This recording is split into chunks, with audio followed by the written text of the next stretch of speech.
And the Acting Inspector General of Police, Gilbert Masengeli, has dismissed claims that the withdrawal of security and driver of Justice Lawrence Mugambi was linked to the contempt of court case that jailed him for 6 months.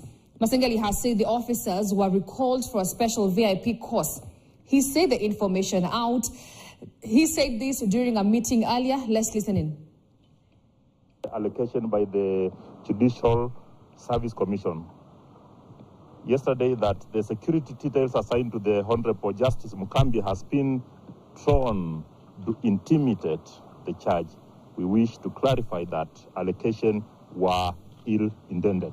Other than the President, the Deputy President, and the retired presidents, no other Kenyans are entitled by the law to be provided with the personal security detail. In case of Honorable Justice Mugambi, the 2 security officers in question are general duty officers, and they were therefore recalled to attend VIP protection, security training, and also were replaced by 2 VIP protection officers from the Judicial Police Unit.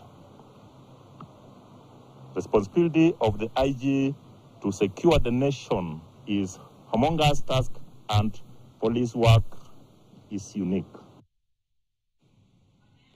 Now, members of the National Assembly have resumed business today after a month of recess. Top of the intro include the reconstitution of the electoral body, IEBC, as well as a